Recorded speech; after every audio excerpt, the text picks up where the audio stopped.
Vamos orar? Senhor, muito obrigado pela Tua presença conosco. Muito obrigado pela Tua provisão. Muito obrigado pelo Teu sustento. Muito obrigado pelo Teu livramento em nossas vidas. Muito obrigado, Senhor, porque Tu nos tens trazido até aqui. E muito obrigado, Pai, porque nos confiaste a Tua palavra. Esse manancial de vida, de orientação, de manual de vida, o qual nós temos o profundo e imensurável privilégio de analisar, de estudar, de nos alimentarmos dele dia a dia. Pai, capacita-nos a garimparmos na Tua palavra, a cavarmos cada dia mais fundo em busca das joias preciosas que Tu tens para cada um de nós. Dá-nos entendimento, Espírito Santo, através dessas aulas, de compreendermos pelo menos um pouco mais daquilo que Tu nos deste como bênção eterna. Ministra a nós, Espírito Santo, nós pedimos em nome de Jesus. Amém. Todos pegaram a folha da aula de hoje? Pessoal, introdução à Bíblia. Quando fui incumbido dessa matéria, a primeira pergunta que eu me fiz é: quem sou eu para falar dela? O que sou eu para falar dela?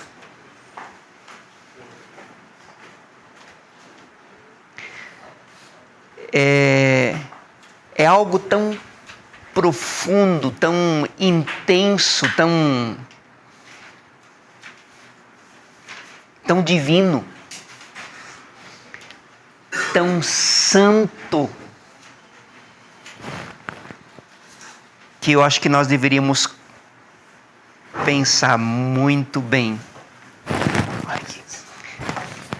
em relação a acessarmos a Bíblia e em relação a lermos e estudarmos a Bíblia diariamente. É algo imensuravelmente grande.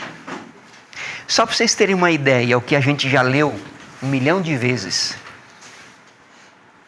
O próprio Jesus Cristo disse: passarão os céus e a terra,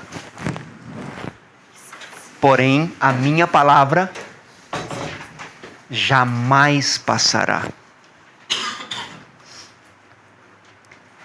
Então vocês imaginam a intensidade, a grandeza daquilo que nós temos em nossas mãos, que vocês têm em suas mãos. A Bíblia Sagrada. E em termos bem gerais, vocês lembram do povo de Israel no deserto? Sim? Quando Moisés recebeu de Deus as diretrizes para erguer o tabernáculo. O tabernáculo seria tudo isso daqui. Desde os muros externos, a parte interna, tudo isso, medidas exatas. Quando a gente fala de medidas exatas, que quem recebeu e fez e cumpriu e tudo mais, a gente sempre fala de Noé. Construção da arca, né? 100 anos de trabalho, etc. e tal. Tenta uma vez acompanhar o que Moisés recebeu naqueles 40 dias no Monte Horebe, das medidas de tudo que ele recebeu. E lá na época não tinha gravador não, para ele gravar as coisas e para ele poder ir para casa e fazer assim, eu não lembro bem essa medida, eu vou ter que consultar, né, digitar lá.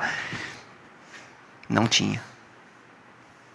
Tudo era rigorosamente medido e também colocado. Não podia ser assim a revelia. E a palavra de Deus é igualada a essa pia de bronze. Nesse texto aqui, Efésios 5:26, a Bíblia diz que vocês já estão limpos pela palavra que vos foi anunciada. Então a Bíblia é comparada a essa pia de bronze. No tabernáculo, o sacerdote entrava na porta, no portão principal, a primeira coisa que ele tinha diante dele era o altar do sacrifício. Porque para acessar esse lugar, ele reconhecia que era pecador. Após fazer o sacrifício, o próprio sacerdote fazia sacrifício por si, como qualquer um outro israelita. Ele estava diante da pia de bronze. Essa pia de bronze era um bronze tão polido, tão bem feito, que ela ficava no sol, região desértica, e a água extremamente limpa dentro dela. Não diz a quantidade de litros de água que cabiam ali. Mas não era uma bacia pequena, era uma bacia grande. Tem lá a Bíblia, as medidas exatas. E nessa bacia de bronze o sacerdote se lavava mãos e pés. E após ter lavado mãos e pés, ele estava diante do próprio tabernáculo em si para ele poder entrar. Ali dentro ficava então a mesa dos pães asmos, ficava o candelabro, ficavam outros ingredientes e depois lá mais à frente o Santo dos Santos, onde ficava o que mesmo? A Arca da Aliança, que simbolizava a própria presença de Deus. Como a bacia de bronze é identificado com a Bíblia, eu gostaria que você abrisse a sua Bíblia em Ezequiel, nessa passagem aqui, ó. Ezequiel 47. É uma história conhecida. Quando o profeta Ezequiel fala, 47 versículos 1 em diante. Diz lá, então aquele homem que me conduziu em volta à entrada do templo e vi água saindo debaixo da soleira do templo, fluindo em direção ao oriente.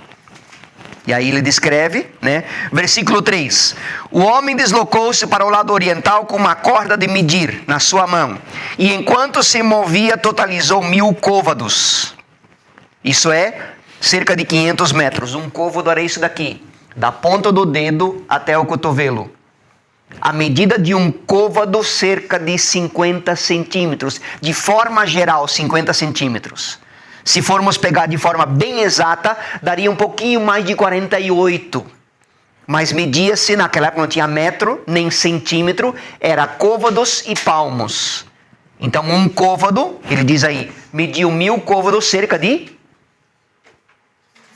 500 metros. Então daria 50 centímetros. E na época a outra medida era o palmo, 22 centímetros entre as extremidades do dedo. Quer um exemplo? Golias tinha 7 côvados e 2 palmos. Dá quanto? 3 metros. Quase 4 metros, né? 3 metros e 90 e alguma coisa. Grandinho um homem, né? A criança.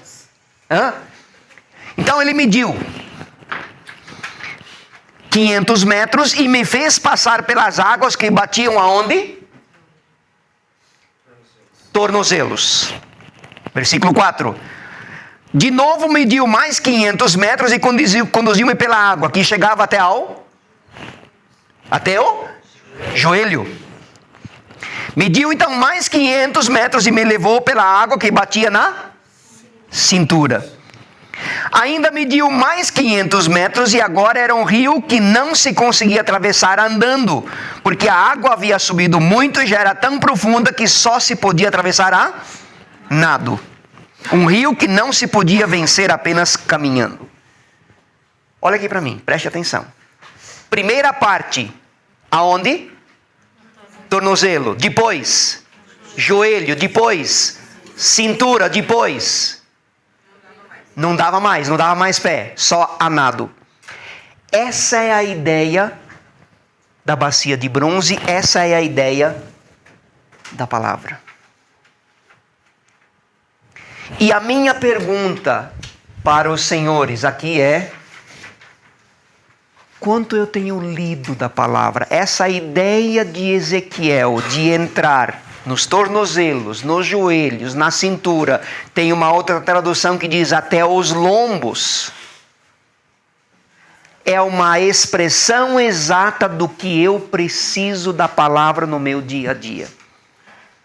Eu não consigo sobreviver na vida espiritual, eu não consigo combater na vida espiritual se não tiver um aprofundamento na palavra. E é por causa disso, cada vez mais profundamente, é que a Bíblia, o Evangelho é chamado como boas novas, boas notícias. O que os anjos disseram quando anunciaram o nascimento de Jesus Cristo? Aos pastores, lembra? Não? Eis que vos trago novas de grande alegria. É que em Belém vos nasceu o Salvador, que é Cristo o Senhor. Então, o Evangelho são boas novas. Tudo o que eu preciso saber a respeito de Deus está na Bíblia. Ah, mas Deus não fala comigo. Eu tenho tentado, eu tenho procurado. Quanto eu tenho procurado na Bíblia? Como Jesus Cristo conseguiu vencer as tentações lá no deserto? Como? Quando o diabo lhe oferecia uma coisa, o que ele dizia? Está escrito. Está escrito. Foi a rebatida dele. Ah, mas ele é Jesus Cristo. Para nós também é assim. Sujeitai-vos, pois, a Deus e depois resistir ao diabo e ele fugirá de vós. Então eu posso resistir ao capeta. Não sou eu que tenho que correr dele, é ele que tem que correr de mim. Jesus Cristo foi o que anunciou, revelou Deus da forma mais esplêndida, mais completa. Ele é a palavra encarnada. Hebreus 4:12, o que diz lá? Quem me ajuda?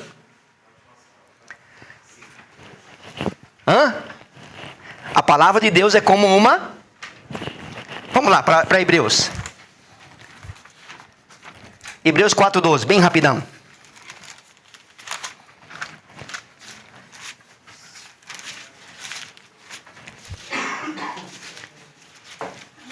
Hebreus 4:12.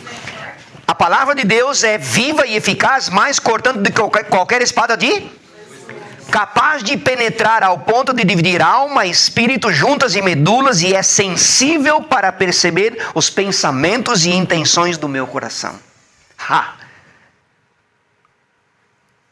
Então a minha pergunta é: eu quero saber mais de Deus?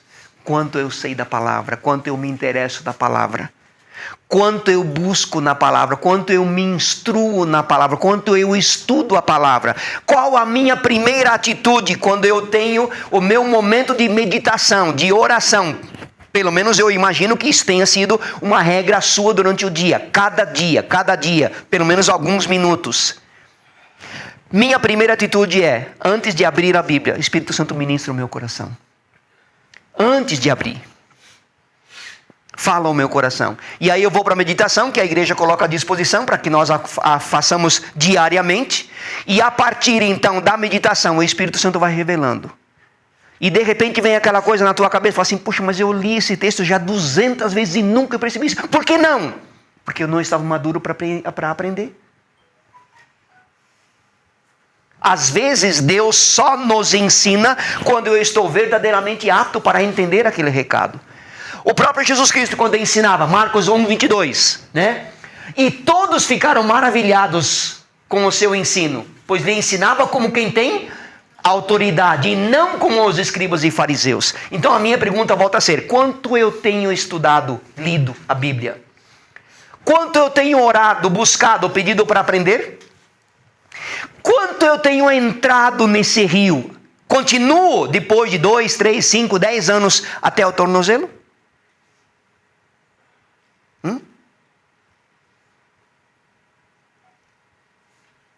O que o Senhor pede? Mergulha. Nada. Te banha nesse rio da graça abundante de Deus. É um tesouro imensurável. Nunca, jamais eu vou conseguir esgotar os seus ensinos. Mas eu preciso demonstrar interesse nisso daqui. Quem é esse Deus que ama e deseja que eu o busque? Por que Ele quer que eu o ame e eu o busque? Tem várias passagens. Esses slides vão estar à disposição de vocês durante a semana, tá? Provavelmente de terça-feira em diante vai estar à disposição de vocês, caso queiram rever alguma coisa, tá? De onde veio esse Deus Santíssimo? Magnificamente Todo-Poderoso. Quando foi que Ele apareceu?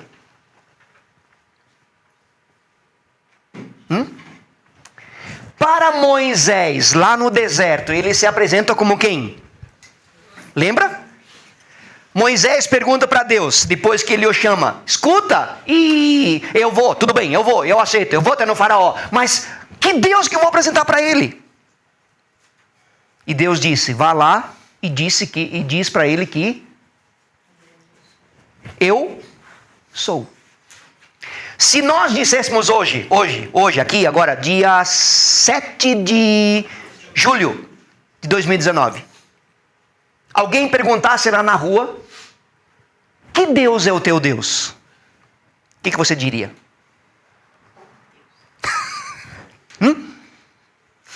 Em outras palavras, ele diz para Moisés: eu sou. Em outras palavras, nós podemos dizer: eu sou eu. Diga para o faraó: eu sou eu. E ele vai ver as maravilhas que eu vou operar. Lembra da situação de Moisés? A sarça que não se consumia, queimava e não se consumia. E Moisés diz: eu vou me virar para lá, eu vou andar para lá para ver. Opa, parou. Até aí tudo bem. Mas Moisés já tinha andado naquele espaço de terra muitas e muitas vezes, verdade. Mas naquela hora Deus estava ali presente, simbolizado presente naquele fogo que queimava naquela sarça, naquele arbusto, e aquele arbusto não se consumia. E Deus diz para Moisés: tira as sandálias dos teus pés, porque o lugar em que você está é lugar santo. Eu imagino Moisés assim, diante de Deus. Essa é a nossa postura diante da palavra. Porque eu estou abrindo a palavra para aprender mais de quem se diz: eu sou eu. Eu sou o teu Deus. Em todos os sentidos, para qualquer necessidade, para qualquer eventualidade, onde quer que você esteja, eu sou. E esse eu sou, presta bem atenção nisso, esse eu sou diz para ti, hoje, aqui: eu estou à tua disposição. Eu me derreto por ti. Eu me exponho para ti. Eu quero me compartilhar, eu quero abençoar a tua vida.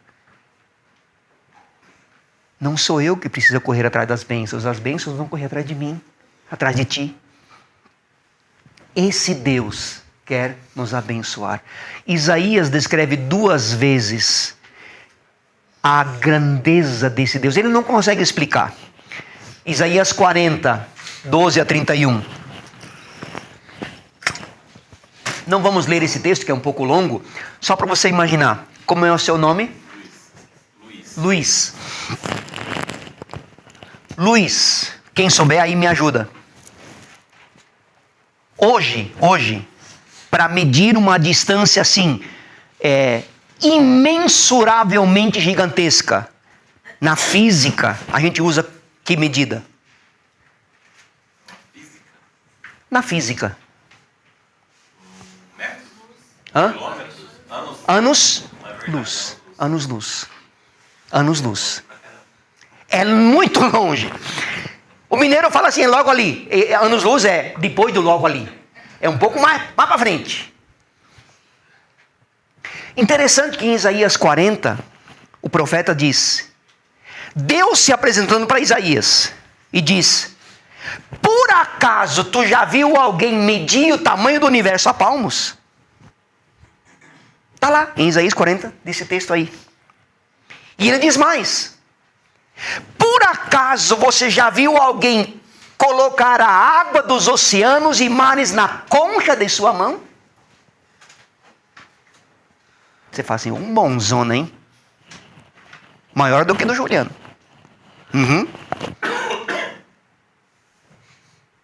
Tá lá. Por acaso você já parou uma noite dessas aí num lugar mais simples, mais lá no interior, onde aquele céu aparece estrelado assim ao intenso, ao extremo, e você consegue olhar quantas estrelas? Já tentou isso? 1, 2, 3, 4. Não, peraí. Já viu isso? E Isaías disse, ele não só sabe quantas estrelas tem, como chama todas pelo...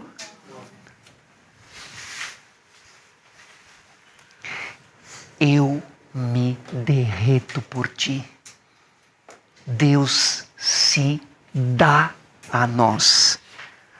Deus amou o mundo de tal maneira que deu seu Filho unigênito. Esse é o Deus que nós servimos. Esse é o Deus que a Bíblia esclarece. Tudo isso sabendo que eu sou. Aqui, ó. Chegando onde é que ela frisou. Diante dessa presença de Deus, muitas vezes nos falta o devido temor e tremor, o devido respeito. Eu gosto muito dessa passagem em Isaías capítulo 6, quando o profeta diz, começa lá, né? No ano da morte do rei Uzias, Isaías, que era primo do rei falecido, quer dizer, ele era da nobreza, foi até o templo para tentar buscar o consolo devido à morte do rei Uzias. E quando Isaías chega até o templo, ele diz o quê? Eis que eu vi o quê? A glória do Senhor, e o Senhor assentado sobre um alto e sublime trono. E aí ele continua dizendo, o que enchia o templo? O que enchia o templo? Não era o Senhor. Isso, todo o manto? Não. Só a aba do manto do Senhor enchia o templo de glória, a tal ponto, a presença do Senhor com aquela pontinha da... Fica em pé, por favor. Com licença, Juliano. Aqui, ó. Essa pontinha, a ponta da aba do seu manto enchia o templo. Obrigado. E diante dessa pontinha da aba do seu manto, Isaías disse, como está aqui, de tal forma que os batentes da porta, os pivôs, as colunas, os limiares das portas faziam o quê? Tremiam. Alguma tradução mais avançada diz, todo o templo tremia por causa da presença do Senhor. E aquela tremedeira toda, aquela pontinha da aba do manto do Senhor, encheu o templo de fumaça. Fumaça sempre era a expressão de presença de Deus no Antigo Testamento. Mas tem mais. Isaías disse que em volta daquele trono ele viu o quê? Ele viu o quê? Querubins e serafins. E esses querubins e serafins faziam o quê? Estavam parados? Não? Faziam o quê? Mais ainda, antes disso, eles faziam o quê? Eles voavam. E é muito claro, diz que cada serafim tinha o quê? 6 asas. Com 2 cobriam o rosto, com 2 cobriam os, e com 2 voavam. Por que cobriam o rosto? Não se julgavam dignos, preste atenção, querubins e serafins. São se fosse como colocar isso daqui, angiologia. Essa coisa meio, né? Que alguns dão tanto valor e deixam Jesus Cristo de lado. Aqueles anjos que assistem a Deus muito próximo, que vivem, que vivenciam a presença de Deus, que ardem, que queimam pela presença de Deus. Eles não se dignavam a olhar para aquele que estava assentado no trono. Por isso que eu perguntei no início da aula, quem sou eu para falar da palavra? E enquanto voavam, diz Isaías, o que eles diziam? Glória, glória, glória, aleluia. Sim ou não? Lindo, lindo, lindo és. Não? O que eles diziam? O que eles diziam? O que eles diziam? Santo? Espera aí, por que santo, santo, santo? Hã? Muito bem. Muito bem, profetas maiores, né? Tem uma expressão no português chamada grau superlativo, lembra? Faz tempo para alguns, né? O que é superlativo? Toda palavra terminada em íssimo. É como se os anjos dissessem, santíssimo, santíssimo, santíssimo és tu. Por isso 3 vezes. Se dissessem uma vez, diziam, ele é santo, um pouquinho mais, né? Se dissessem santo, santo, ele é um pouquinho melhor do que os outros. Não, santíssimo, santíssimo. E aí nós entramos nessa pessoa de Deus, nesse Deus santíssimo, que nem os serafins e nem os querubins se aventuravam a olhar, a dirigir os seus olhares. Vamos para o universo criado. Tudo aquilo que ele criou foi através da sua palavra. João capítulo 1. Lembra? No princípio era o verbo. Essa palavra verbo geralmente vem de eu amo, tu amas, ele ama, ou eu sou, ele é, nós somos, e assim por... Não. Verbo significa palavra. No princípio era a palavra. Tem uma música que nós cantamos aqui na IB, né? Vamos começar a cantar, viu? No princípio era a palavra. E a palavra era Deus. E Deus falou e as coisas foram surgindo. Agora, esse Deus de quem nós estamos falando, ele não teve um início. Ele começou lá, no Jardim do Éden.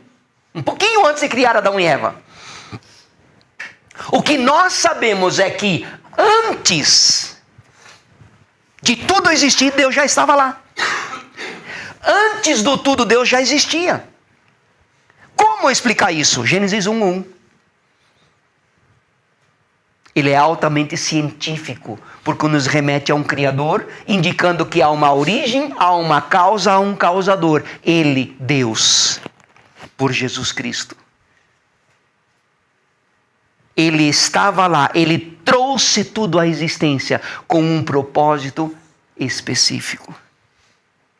E é interessante notar o seguinte, é mais ou menos assim.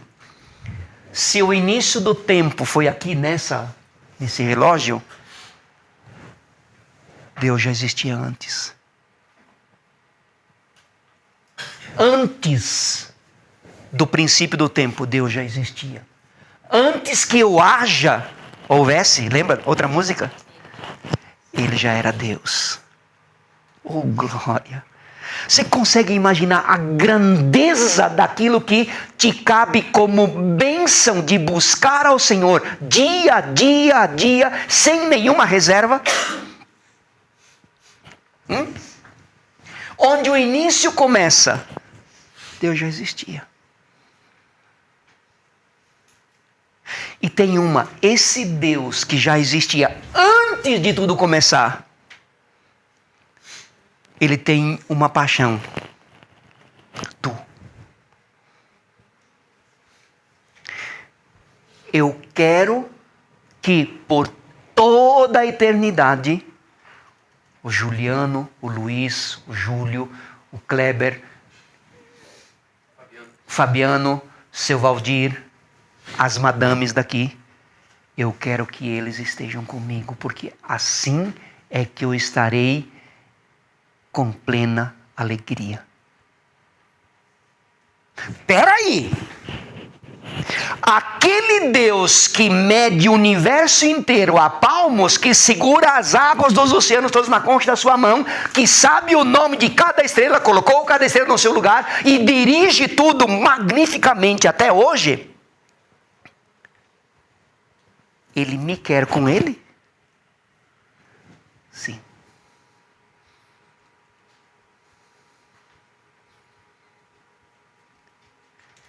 Você já desejou, alguns anos atrás, algum brinquedo e falou para o papai e para a mamãe: se você me der aquilo, eu vou ser verdadeiramente feliz? Isso que Deus diz para você. Busque a santidade, busque a palavra, estude a palavra, viva a palavra, alimente-se da palavra. Eu quero ter você comigo, porque aí eu sou verdadeiramente Deus. Deus precisa de mim? Sim ou não? Não. Vamos ver durante essas aulas o que Deus vai fazer sem mim. O que seria de Deus sem eu? Coitado. Sabe como eu me sinto? Essa sujeira que está aqui embaixo. Eu sou menos do que pó. Para Deus, houve o início do seu trabalho para alegrar o meu coração. Através de Jesus Cristo, criou tudo. Nós existimos ainda no tempo da graça. Ainda existe uma cruz à disposição. Marilã e a Dona Alice foram conosco ontem no Projeto Seonk. Interessante notar a diferença que esse símbolo aqui tem quando você o apresenta como símbolo remidor. E a ideia, a probabilidade da pessoa ter uma chance de falar assim: eu quero uma nova vida e eu quero esse Deus. E quando você entra dentro de um quarto, diante daquele paciente, ele diz: eu estava esperando vocês.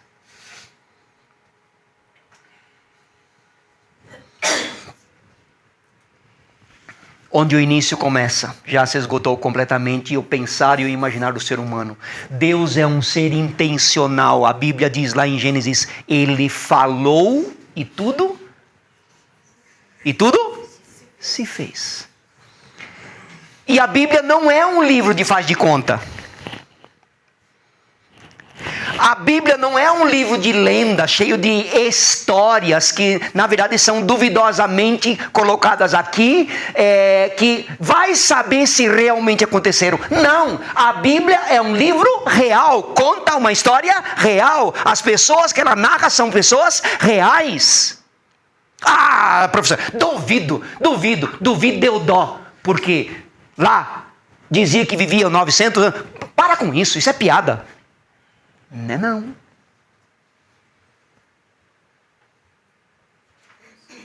No transcorrer das aulas, vamos ver 2 quadros sobre genealogia. Senhor, genealogia? Para quê? Vamos mostrar para vocês. Por que estudar genealogia? Só que tem que ter interesse. Você já imaginou?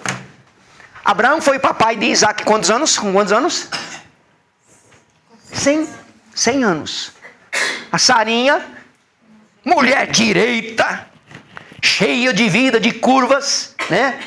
Estonteantemente linda, 90 anos. Pariu o seu primeiro filho. Professor, ela era tudo isso? Claro. Tanto é que quando foram para o Egito, Abraão diz o quê? Que para Sara dizer o quê? Você é minha irmã. Um cara mentiroso. Cadê o homem? Hein, seu Luiz? Cadê o homem? Pois é. Agora você imagina esse Abraão, que era amigo de Deus. Por acaso eu ocultarei a Abraão o que eu vou fazer com Sodoma e Gomorra? Não, vou falar para ele o que eu vou fazer. E Deus se posta diante de Abraão e eles conversam. Para resumir a história, esse Abraão, provavelmente garoto ainda, talvez 5, 7, 10 anos de idade, sentado diante do seu tataravô, chamado Noé. E Noé contando o que aconteceu no dilúvio. Como Deus lhe passou as diretrizes da arca. Está vendo porque é importante estudar de genealogia? Meus amados, por que eu estou dizendo isso? Salvação não é hereditária. O teu filho não vai ser salvo porque você é salvo. Ele precisa de uma experiência pessoal com o Senhor. Por isso, a Bíblia é uma história real. Descreve a história da criação contada pelo próprio Criador. Adão, Eva, Noé, Abraão, Isaac, Davi, Golias são pessoas reais. Elas realmente existiram. Elas não são um conto de fadas. E Deus, quando disse, haja luz, sem nenhum material existente, Ele disse, a Bíblia diz, né? Ele falou e tudo se fez. Esses dois versículos, essas duas passagens exemplificam isso. Salmo 33, 6 a 9, João 1, 1 a 3, que nós já mencionamos. Deus é completamente completo em si. Eu gosto dessa expressão, viu? Deus é 100% completo em si mesmo. Ele não precisa de mim, mas Ele me quer. Para que a glória dele seja estonteantemente, se é que isso é possível dizer, né? Que me perdoe o próprio Senhor, mas para que a glória dele seja totalmente completa, Ele me quer junto com Ele. Então saia daqui hoje com essa expressão: eu sou importante para Deus. Deus me quer. Quem sou eu para estar junto com o Senhor? Como nós sabemos desde o princípio, a palavra criadora estava em ação. E disse Deus, haja, e houve. Mais uma coisa, quem já fez profetas maiores ou menores, preste atenção. A única atitude diferente que Deus tomou foi quando Ele fez o quê?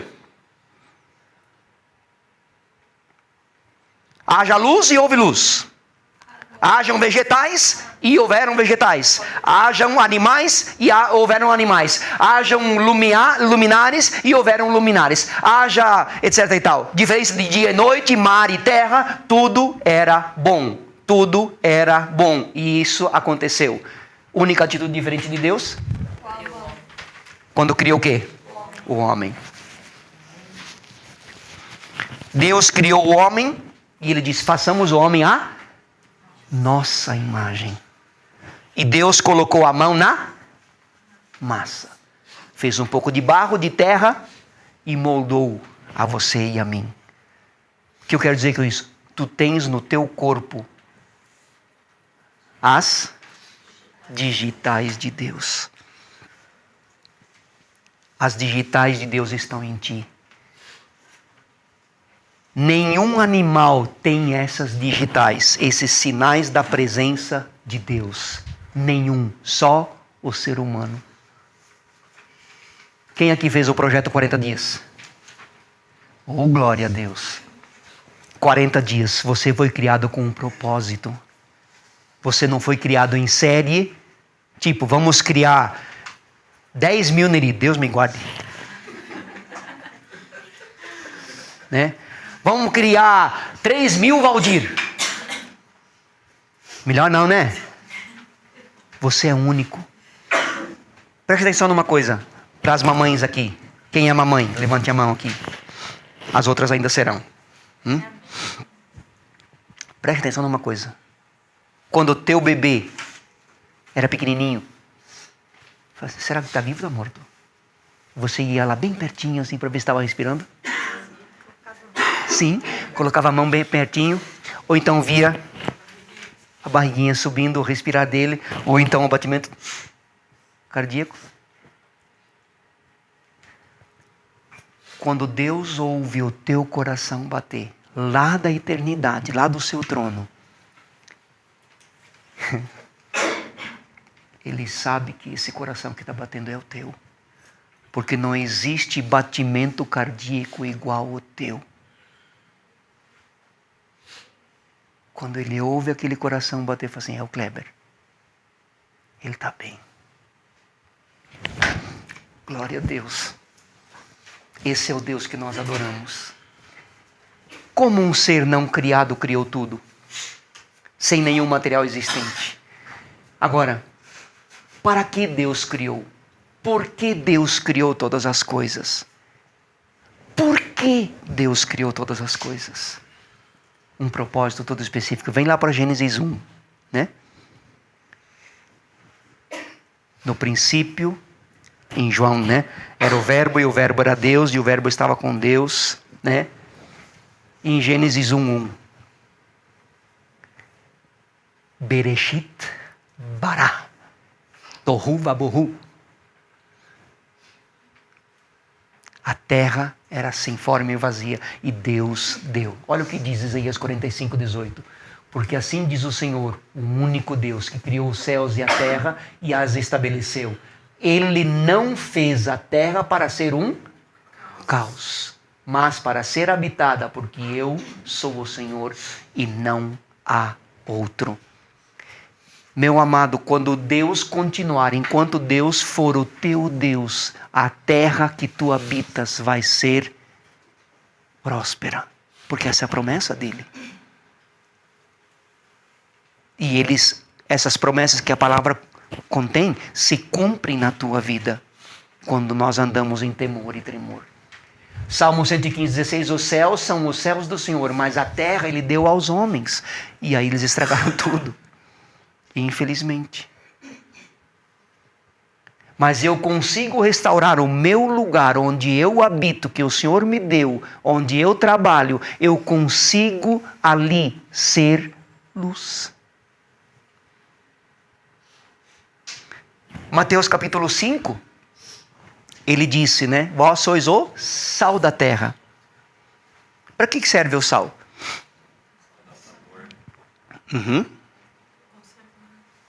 Muito bem. Nas antigas, no meu tempo, né? Não tinha geladeira.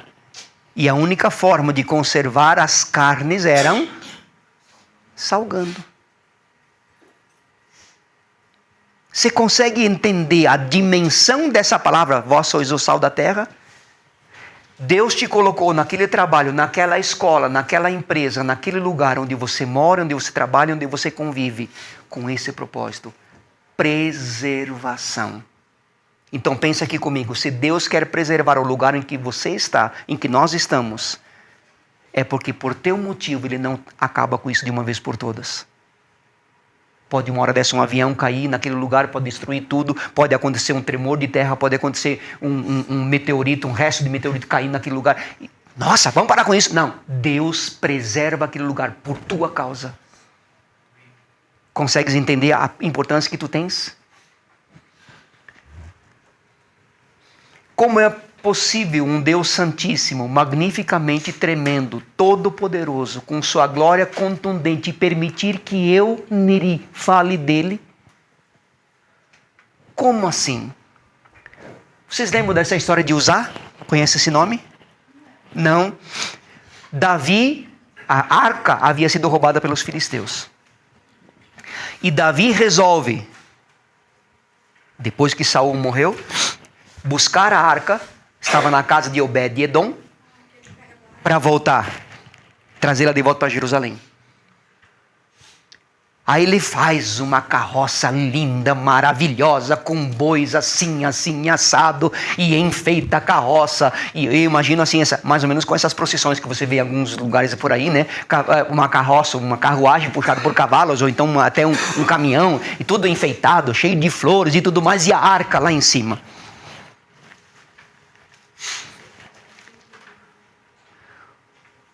E quando passaram por um riacho, os bois tiveram um pouco de medo, talvez pela intensidade da água, e a carroça balançou e a arca iria cair, e Uzá fez o quê? tentou segurar, colocou a mão lá e morreu vaporizado, desintegrado. Foi consumido pela glória do Senhor. Se a arca é a expressão exata da presença de Deus, a Bíblia é a expressão exata dessa presença hoje. Eu não preciso mais da arca, eu tenho a palavra. Agora, esse exemplo de usar nessa passagem de Crônicas nos dá uma clareza. O temor que eu tenho que ter, que eu teria que ter diante da palavra. Não adianta nada deixar ela aberta no Salmo 91, numa estante no canto da minha casa, e atrás dela ou na frente dela tem uma imagem e mais umas outras coisas mais que não adianta nada. Agora eu pergunto, por que Uzá morreu? Não necessariamente. Por quê? Como? Não. Bem, todos pecaram. Mas como Deus disse que a arca deveria ser transportada? Isto. A arca tinha na parte de baixo 2 argolas de cada lado com 2 varas que eram de acácia revestidas de ouro. Tem aquela história toda, assim como a pia, que nós falamos no início da aula. E aquilo tinha que ser carregado sobre os ombros pelos filhos de Levi, descendentes de Arão. Era assim que a arca era transportada, não numa carroça. Então, Davi pecou e quem morreu foi Uzá? Isso. Por que Deus não matou Davi? Porque ele tinha um propósito com Jerusalém, com o povo israelita. Ainda daí para frente. Tá? Agora, tudo isso serviu para manifestar a glória de Deus. Deus não criou o ser humano para matar depois. Por isso que diz lá em João 3,16, né? Deus amou o mundo de tal maneira que deu seu Filho unigênito, para que todo aquele que nele crê não pereça, mas tenha vida eterna. João 1,12. Jesus Cristo veio para o que era seu, mas os seus não o receberam. Versículo 11, né? Versículo 12. Mas a todos quantos o receberam, deu-lhes o poder de serem filhos de Deus. A saber, aqueles que creem no seu nome. Então tem uma regra aí. Todos os homens são salvos. Mentira. Todos os homens são filhos de Deus. Mentira. São criaturas.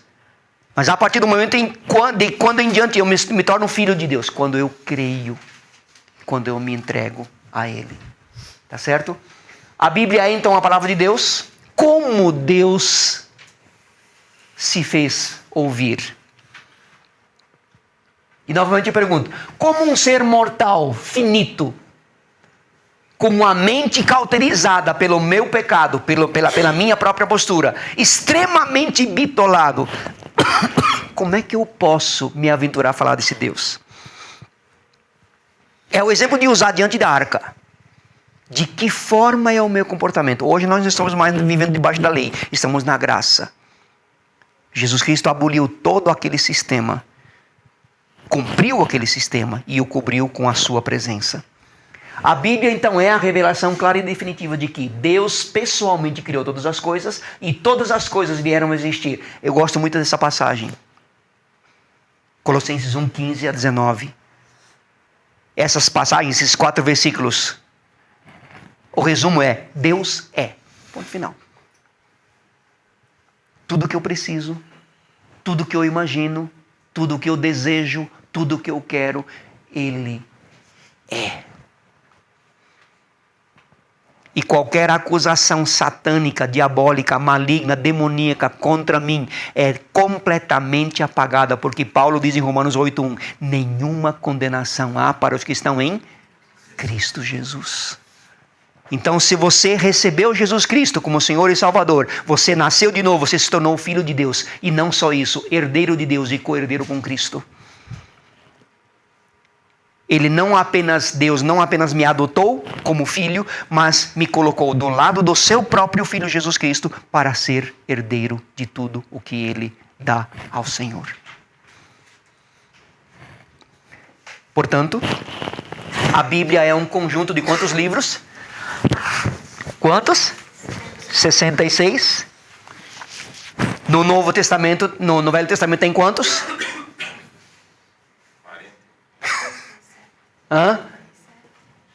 39 e 27 no Novo Testamento. Tá certo, vamos aprendendo, né? Pessoal, agora nesse slide daqui para frente começa na verdade a matéria. Essa parte até agora foi a introdução para dizer como Deus age para chamar a minha atenção. O que Deus fez pela história toda, com a criação toda, para tentar me atrair. Ele não precisou fazer nada do que foi criado, foi feito para ser Deus. Ele já era Deus antes. Mas ele fez em benefício a mim, a ti. Ele fez em benefício a nós, para chamar a nossa atenção. Essa Bíblia que nós temos hoje começou a ser escrita há mais ou menos 3.500 anos atrás. Tem mais uma coisa. Essa Bíblia, que foi escrita há mais ou menos, há mais de 3.500 anos atrás, começou a ser escrita. Ela é mais atual do que o jornal de amanhã. Como chama o jornal daqui da cidade? O Paraná? É isso? Vai circular amanhã. A Bíblia é mais atual do que aquele jornal que vai circular amanhã. Porque tudo aquilo que ela diz se cumpre. Se cumpriu. E vai se cumprir ainda. Algumas coisas vão se cumprir na minha vida, outras já se cumpriram. Toda ela demorou aproximadamente 1.600 anos para ficar pronta. E foi concluída. Quando foi concluída, tem aproximadamente, na relação dos que escreveram, mais ou menos 40 pessoas. E outra coisa, ela é a palavra de Deus, sem dúvida alguma, sem sombra de dúvida.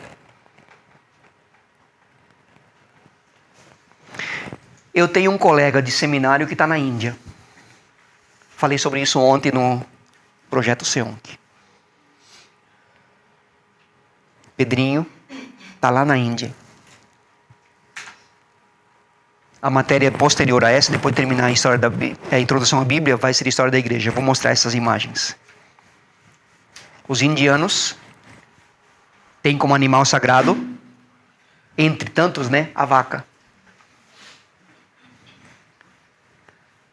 Adolescentes, crianças, adultos, mulheres, homens, se deitam diante de uma vaca dentro de um templo extremamente luxuoso, com mármore branco e etc. Seguram as patas da vaca, uma das patas dianteiras, deitam-se e a vaca levanta uma das patas e coloca sobre as costas daquela pessoa e retira. E ela levanta de lá, dizendo que foi extremamente abençoada.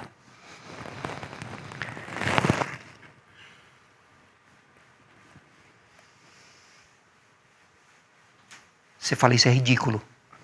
É. Para Deus não tem diferença de pecado e pecado. Para Deus, pecado é pecado e ponto final. Mas desde o início da palavra, quando a palavra começou a ser escrita, tinha uma coisa que Deus abolia ao extremo. Ele tinha verdadeira ira contra isso. Qual? O quê? Idolatria. Não terás outros deuses diante de mim. Deus abomina, eu creio, vejo isso pela Bíblia. Aquilo que mais deixa Deus irado, assim, é a idolatria.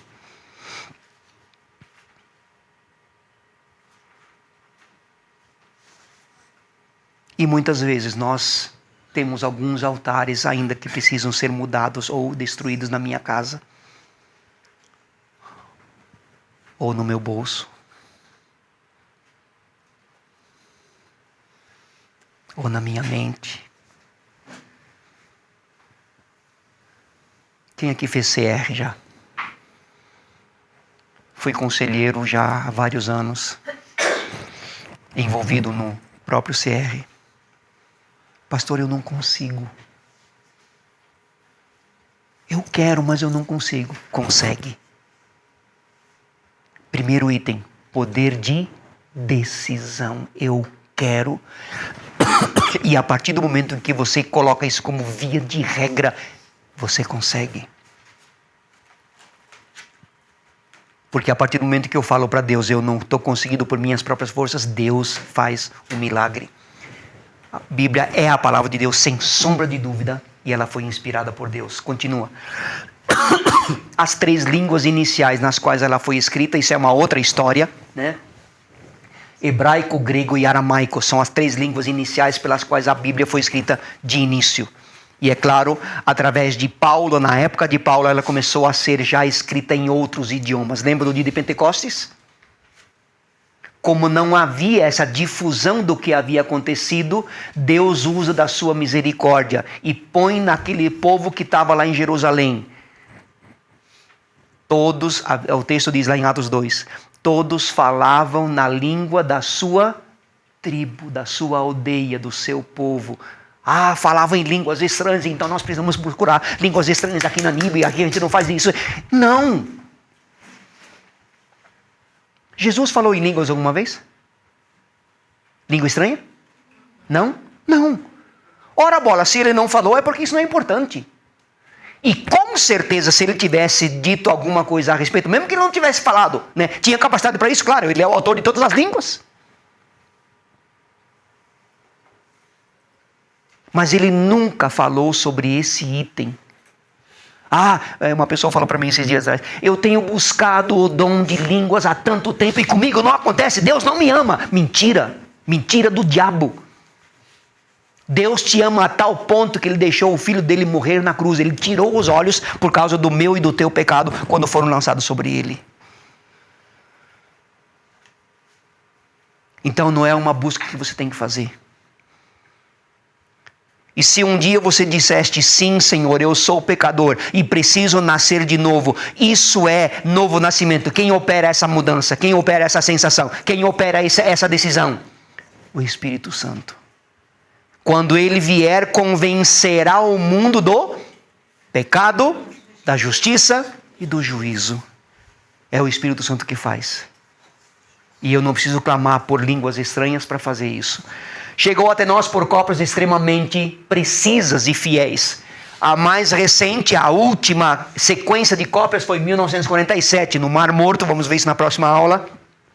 Os famosos achados arqueológicos confirmam a exatidão das Escrituras. Ela é uma história autêntica.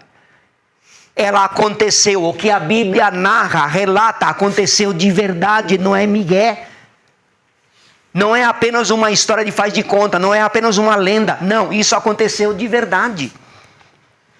Repito, 1947, quando aquele pastor nômade, que nem era cristão, descobriu aqueles achados arqueológicos dentro daqueles vasos, aquilo foi estudado, foi ventilado, foi verificado e confirma aquilo que a Bíblia diz já há mais de 3.500 anos atrás.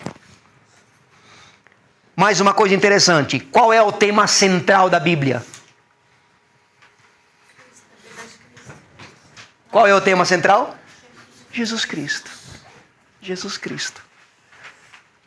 Desde a criação, lá no Jardim do Éden, quando as coisas começaram a existir, no início era o Verbo e o Verbo era Deus, e o Verbo estava com Deus. Jesus Cristo é a palavra criadora, ele estava lá. Agora, Antigo Testamento, está lá em cima. A lei, fundamento da chegada de Cristo. Na história, né, os livros históricos do Antigo Testamento, a preparação para a chegada de Cristo. Na poesia, né, Salmos, Eclesiásticos e assim por diante, anelo pela chegada de Cristo. As profecias, profetas, lá desde Samuel inicia esse setor profético, ele foi o primeiro profeta, tá? Foi o primeiro sacerdote, oficialmente dentro da época pós-Arão. Depois, o que eles pregavam? A certeza da chegada de Cristo. Novo Testamento, cumprindo aquilo que o Velho Testamento anunciava. Os Evangelhos, manifestação de Cristo. Atos, o livro histórico do Novo Testamento. Propagação de Cristo, a história da dimensão da igreja que vai avançando. Essa vai ser a base da próxima matéria do CENIB. Epístolas, interpretação e aplicação de Cristo na vida de cada cristão. Apocalipse, consumação em Cristo. Tudo ainda, algumas coisas ainda vão se cumprir. Como Deus fez para essa Bíblia ser escrita? No Velho Testamento tem um termo chamado teopneustos. Theos pneustos. Theos, Deus. Pneu. Dentro do pneu tem o quê? É como se Deus soprasse.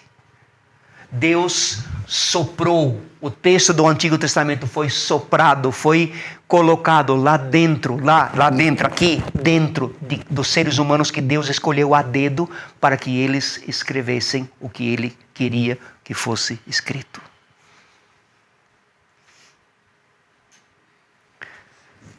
Tinha como gravar? Não. E o hebraico é uma letra bem estranha. Não se escreve dessa forma. Não existe escrita corrida no hebraico. É uma escrita desenhada, mais ou menos como o chinês e o japonês. Cheio de pauzinhos, de curvas e tudo mais. Agora, uma caravana viajando, lá tinha um homem escolhido e Deus soprava ao seu ouvido. Ele fazia, não dá para escrever aqui, então vamos parar para ele poder escrever. Deus foi soprando toda a palavra. 2 versículos-chave na Bíblia Sagrada. 2 Timóteo 3,16. O que diz lá? Toda a Bíblia é inspirada por Deus, sendo totalmente confiável, pois Deus é Deus se comunicando com o ser humano. Tá? Toda a Escritura é divinamente inspirada e apta para corrigir, para ensinar, para redarguir, para exortar e instruir em toda a justiça. Olha o que diz lá. Toda a Bíblia, toda a palavra é inspirada por Deus. 2 Pedro 1, 20 e 21. Os profetas, os homens que Deus escolheu, e outras pessoas, que Deus escolheu, escreveram o que Deus queria que eles escrevessem, inspirados pelo Espírito Santo. Vou ler esse texto para vocês, esse último, para terminarmos a nossa aula. 2 Pedro, capítulo 1, 20 e 21. Diz lá o seguinte: antes de tudo, sabei que nenhuma profecia da Escritura provém de interpretação pessoal. O cara ficou inspirado e se achou o galo da história e achou que podia escrever. Não é inspiração pessoal. Diz aqui, Pedro fala sobre isso. E é Pedro, hein? Pedro que era Pedro. 21. Porquanto jamais a profecia teve origem na vontade humana, mas homens santos falaram da parte de Deus, orientados por quem? Pelo Espírito Santo. Essa é a Bíblia. Esse é o conteúdo que jamais se esgota. E eu iniciei a aula de hoje com uma expressão: passarão os céus e a terra, mas a minha palavra não passará. Então, meus amados, o dia em que nós estivermos diante do Senhor, na adoração do Cordeiro, permanente adoração, a palavra ainda estará se cumprindo. A palavra vai estar acontecendo ainda. Se quiserem preencher, está aqui aberto, Vamos orar para concluir essa aula. Pai, obrigado pela tua presença. Obrigado pela tua palavra. Um conteúdo que nós jamais esgotaremos aqui. E pela imensidão, pela profundidade, pela largura, pelo comprimento e pelo cumprimento da tua palavra, eu creio que nem a eternidade será suficiente. Mas nós te amamos, Pai, porque tu confiaste essa palavra tão poderosa, tão grande, tão imensa, tão magnífica a nós. E fazes a nós um pedido tão simples: sede sal, sejam sal e sejam luz ali onde vocês estiverem. Perdão, Pai, quando nós falhamos e queremos renovar a nossa consagração a Ti, para que Tu, Senhor, possas nos usar como instrumentos para que a tua palavra seja anunciada, a tua presença seja vista através de nossas vidas e em nossas vidas, ali onde nos colocaste. Põe os teus anjos em volta de cada um destes amados, a cada instante dessa nova semana. Cada tarefa, cada trabalho, cada viagem, cada atitude. Põe os teus anjos à nossa volta. E te pedimos, supre-nos, cuida de nós e livra-nos de todo o mal.